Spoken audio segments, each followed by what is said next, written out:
Hi, everyone. I'm so glad you're here. Welcome to my podcast, Perfect Prey. You guys all know that I call it Perfect Prey because I believe that abusers choose their victims wisely, and that never means that it is a victim's fault. But I want you to just recognize that this process, the way that abusers inflict their harm, is planned, it's methodical. And I'm really excited here today to talk about a new book that is being published by Amy Polacko, my dear friend and colleague, and myself, called Framed. And this book is about the experiences of protective mothers in the family court system. And both Amy and I have been doing this work for a very long time. Those of you who listen regularly know I've been doing this work since the age of 19. I've been a social justice advocate my entire life. And this book is a culmination of just really trying to push out the information. We have to shift the way that people outside of the family court world understand what's happening in the underbelly of family court. So excited you're here. In case you don't recollect, I always say to people, please make sure you're getting support.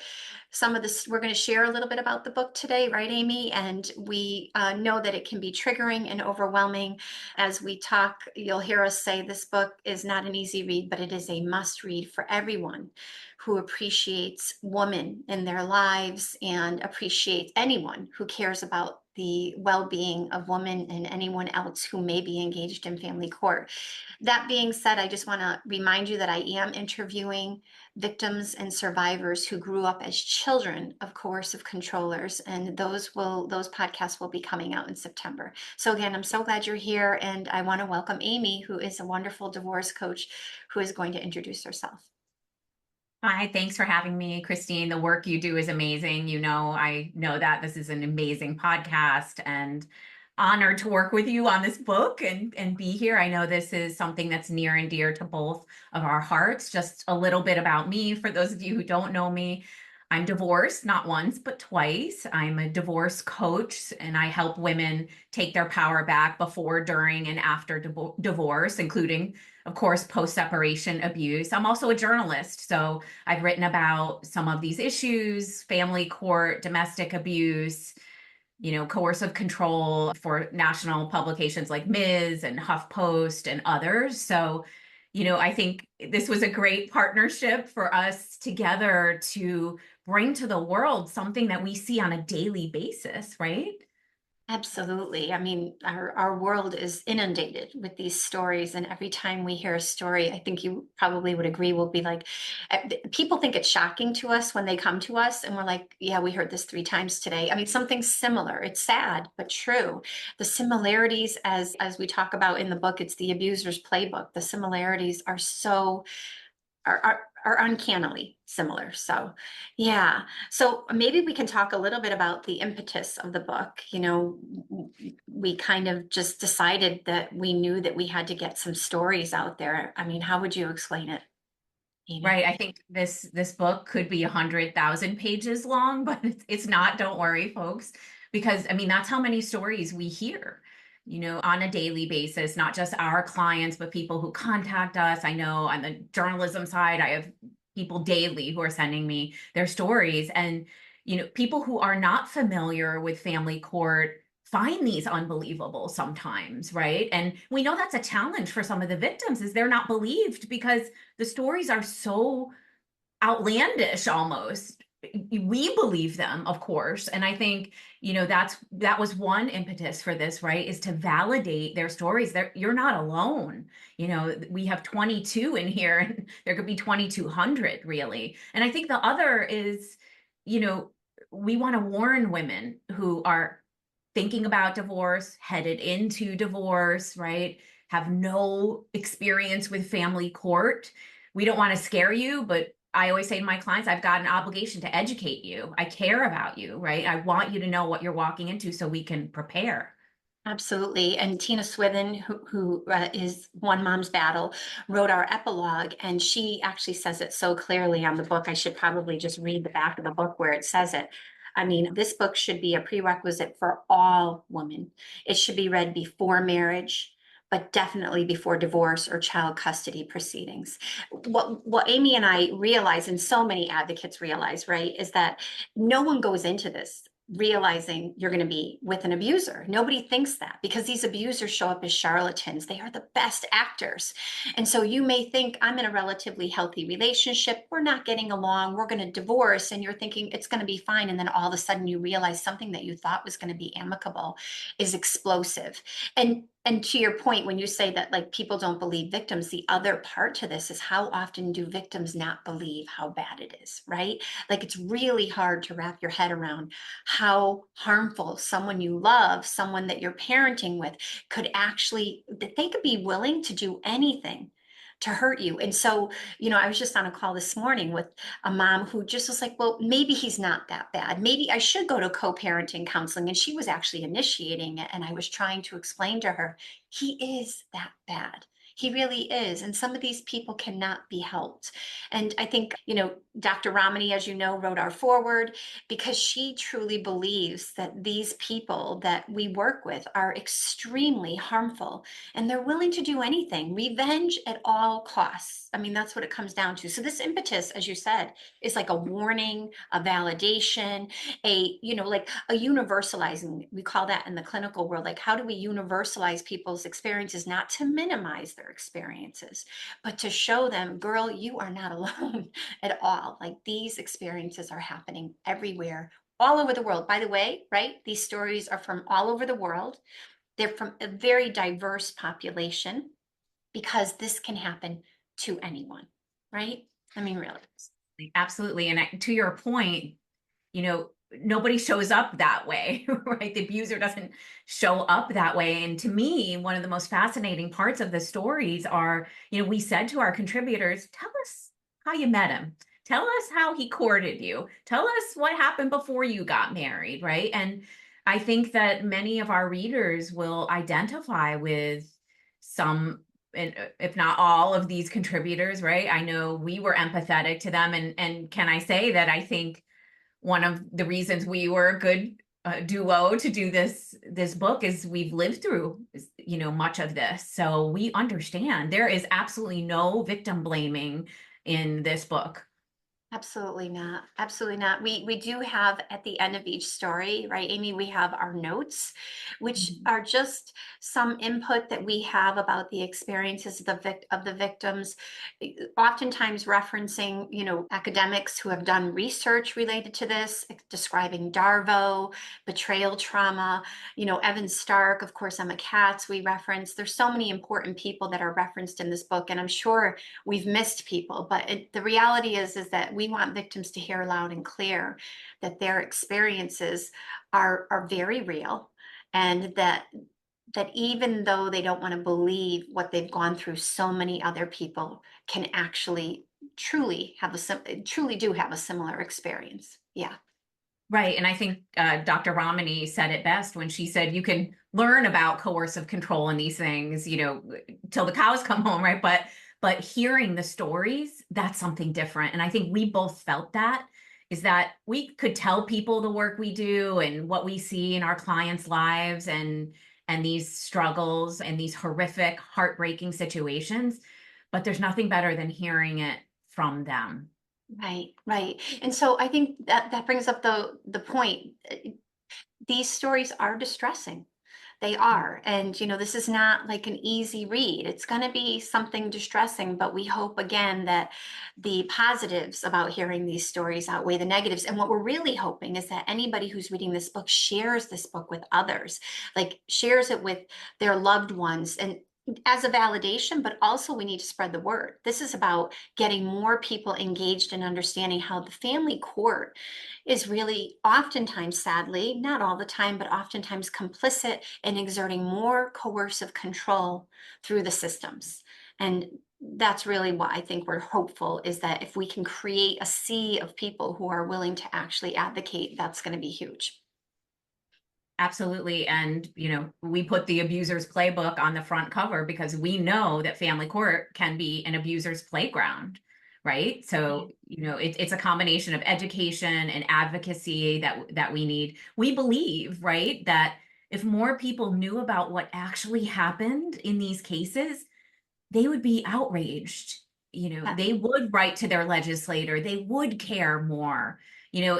as time goes on, we see this daily. More and more people get it because if even if they haven't gone through it, their friend has, their cousin, their neighbor had this situation, their mother, and then they say, "Oh wow, it wasn't a he said, she said, Jerry Springer thing. There was an abuser and there was a victim, right?" Yeah, no, we talk about it in the book. We say some people say it takes two to tango. That's not true. People call this high conflict. It's not high conflict. One person is an abuser. And I think you wrote in somewhere in the book, in the preface, probably, polished dreamers, right? I mean, and it's interesting because that feels to me like what happens in these relationships is we keep hoping and being hopeful that things will get better, that things will improve. But that's exactly what we're hoping for with this book is that things will improve, that the system will change.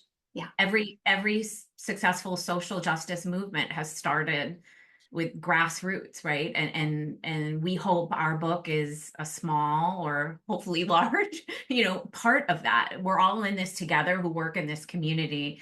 It's not just us. There's so many others, as you said. absolutely. Yeah, I mean, do we want to read a few excerpts from the book? So, yeah, do you want to go first?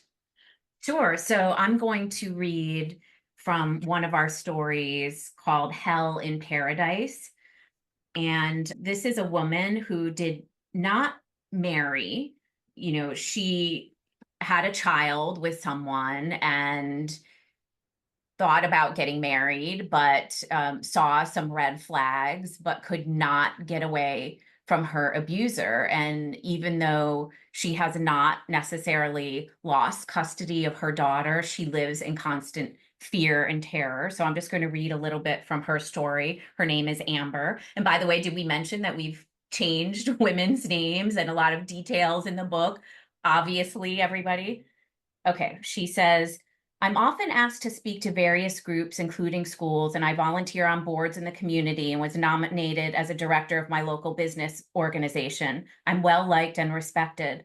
After 4 years in the court system, there has been no ruling on custody, so no end in sight. We had the biggest mound of evidence you could ever imagine, including Kim's, that was another girlfriend of her ex, Kim's eyewitness account of Brendan's abuse. She was willing to testify for us. Chest cam footage of him blatantly lying to police, pictures of his drug paraphernalia and alcohol abuse. The list goes on. The judge would not even hear our case, granting my subsequent restraining order, but only to protect me, not Mia, her daughter. I was crushed. I feel some sense of safety, but Brendan continues the post separation abuse smear campaign against me. Actually, as I write this, a detective just came to my house.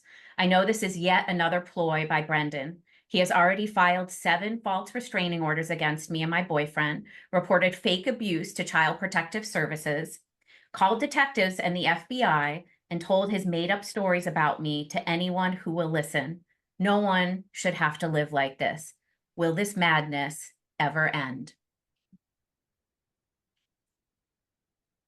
Such sad, and these stories are so sad. They're so heartbreaking, and women are living. It's like we tell women to leave or escape the relationship, but the reality is we know that coercive control intensifies post separation.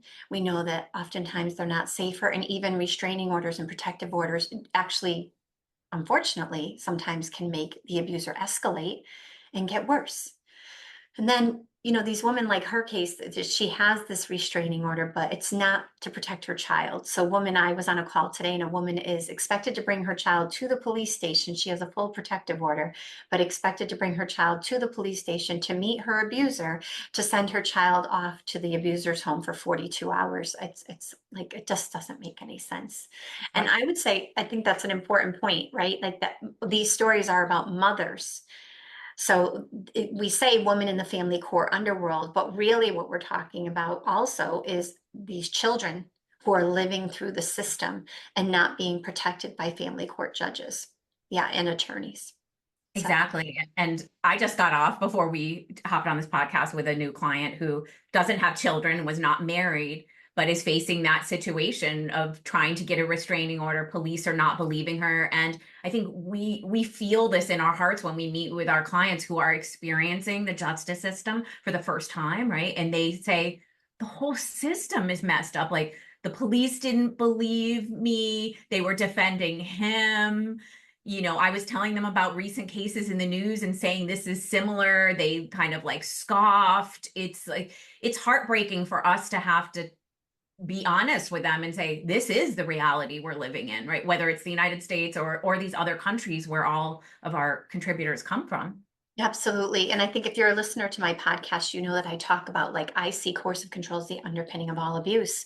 So when you think about police brutality, when you think about racism, when you think about all of these things, it's about individuals or groups of individuals who want to exert power and control over someone, and they use their vulnerabilities against them, right?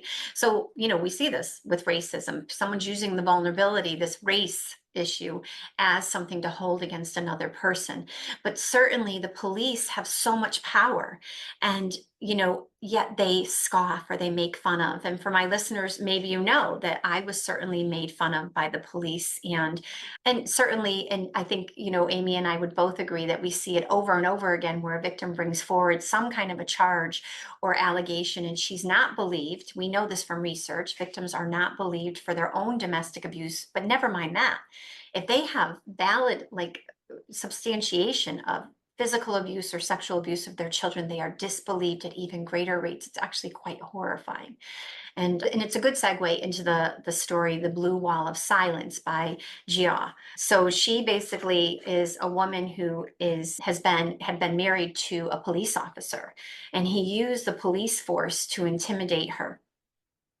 As a police officer in our jurisdiction, he has capitalized on his position to intimidate me by engaging his colleagues in his strategies. His campaign of coercive control manifested in various ways, from leaving guns at our marital home to wearing unconcealed firearms during pickups and drop-offs. When I requested the judge's intervention, she refused. She, a female judge, right? We need to understand that this abuse occurs, it doesn't matter. It crosses all spheres. It could be a female judge, it could be a male judge. And he accused me of threatening him. This is what happens, the DARVO, right? The deny, attack, reverse, victim, and offender. He has used his buddies on the police force to harass me with the police at my house over 30 times in 2 years. The onslaught of intimidation tactics has been relentless, including showing up at one therapist's office in uniform to deliver court orders already received electronically. In total, 4 therapists have quit. And so this is what we hear over and over again, is we can't get our children into therapy, which those of you again who listen know how I do have concerns about therapists who really don't understand coercive control. But these abusers are going to undermine or diminish any attempts by a protective parent to support her child's healthy development. And that's really problematic. And in this case, this woman now, I was able to meet with her today and get a little update. She had a child with bruising. DCF became involved. DCF substantiated, and DCF has now changed their ruling because the DCF, the child welfare social worker in this state, called the father by his nickname, which is very intriguing. It just makes this mom wonder if there is now an alliance being formed between the child welfare worker and this abuser, and a kind of in an affectionate tone was referring to the abuser and saying that the mother had conjured up. This is a scorned woman, right? We talk about that. Like, women are scorned, so they're going to create uh, false allegations. And the Bala study repeats over and over again that less than 2% of allegations are false by women, by mothers. So yeah, quite overwhelming. Yeah, and I think it's such a powerful story, but the abuser doesn't have to be a police officer, right? They can weaponize, like in Amber's story, they can weaponize the system even if they're a layperson. And, that's what we see all the time. All the time. And I think, to your point, we have the stories vary. Of course, the abuser's playbook is the same, but the reality is we have a full spectrum of experiences by different abusers, because abusers can be anyone, just like victims can be anyone, right? Yeah. Right. So we hope that people are intrigued, and that we have pre-orders coming up. We hope certainly by the end of July, beginning of August, and we really just want the word to be spread, and are looking for support so that we can have more advocacy in this area, right, Amy? Yeah, and buy a copy for your friend, whether they're going through something like this or not. I know we've had some moms say, I want it for my 20-year-old daughter, right, to read, and we think that's important too. We've had people say, I'm going to buy some for the judges or the attorneys that I know that I think need to read this. And of course, the more people who can read these women's stories, the better. And we didn't mention that there's a wonderful section at the back of the book about, what do you do now? Okay, so you know about this, you care about this. So, all the latest updates on what's going on legislatively, and then how you can take part, how you can protect yourself, how you can spot things like this. So we hope it's useful on so many fronts. And we're excited that our official release date is October 1st to coincide with Domestic Violence Awareness Month, but pre-orders are going to be starting, and we're going to be doing some workshops on the Abuser's Playbook for anyone who purchases and pre-orders Framed. And I hope that you do that. We'd love to see you on there, right? Absolutely. Yeah. So we really hope that people will join us in these workshops and engage in this conversation and elevate it as much as possible, because that's our hope, is that we get this book into the hands of people outside of family court. We know people listening to this have in some way been impacted by family court and the egregious behaviors and the betrayal that occurs. What we really want is to get the word out beyond there. So, Amy, why don't you tell everyone a little bit about what you do as a divorce coach? Yeah. Yeah, sure. Well, my business is called Freedom Warrior Coaching, and I have clients across the country and a couple overseas too. And, I could have someone who's in a marriage and they're contemplating divorce, or they're in the middle of one. They're confused about what's going on. I think often we think, okay, I hire an attorney and I'm all set. Not really. And you will definitely see that in this book, right? They don't have time. They assume about the family court system. You really need someone. I didn't have a coach, and that's why I became one. So I help people through that process. I love helping them after, and taking their power back and creating an amazing new life. There are some women who are still dealing with post-separation abuse, and so I support them that way. I have a course for women going through divorce called Divorce Decoded: Your Path to Freedom. And just like this book, I felt like women are not getting warned about what they're walking into in family court. Nobody's telling them what's, the abuser's playbook. And so that's in there. And I'm passionate about getting that out to as many women as possible. And then, like I said, and when I can, I write some stories that hopefully shed some light on these cases, like Catherine Kasanoff, the New York mother who sadly lost custody of her children. And you can read those stories in Ms. So, trying to shine a light on this in any way possible. Yeah, absolutely. And again, education is so important. If people don't know what they're walking into, then it's really hard for you to actually acknowledge the abuse that's going on in the system.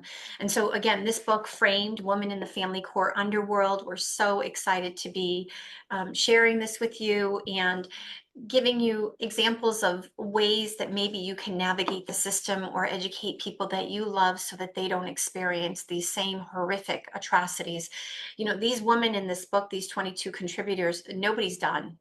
It's not over. The Right. abuse is continuing, and we don't talk about that enough, that someone leaves a relationship and we hope that they can begin to heal. And you can heal in a different way, but the reality is when the abuse doesn't stop, you are still often overwhelmed and triggered. And that's truly what I in particular love to support people with also, is just from a clinical perspective, how to navigate parenting children in these circumstances, how to deal with the custody arrangement and all of those things. And of course, you guys know I have my protective parenting program and other trainings that I do for clinicians and coaches, because I really believe that we need a sea of allies to turn over the system. So much, Amy, and really excited and hopeful that we can see even just a little shift. Yes. Become one of our allies. Yes. And if you're interested, join our Facebook group. We have a Facebook group called Framed. and it's the Framed Book Launch group that we're looking for people to just help us spread the word. And you can reach out to us also at www.narcfreepress.com if you want to get on our email list so that you get all of the new announcements, anything that's coming up. Of course, if you follow us on social media, Freedom Warrior Tribe, and also myself, Dr. Cocchiola, Coercive Control, so that way you can get as much information as possible as this is approaching. All Great. right. Thank you, Christine. We hope to see you, Thank you. everybody. All right. Bye. Bye.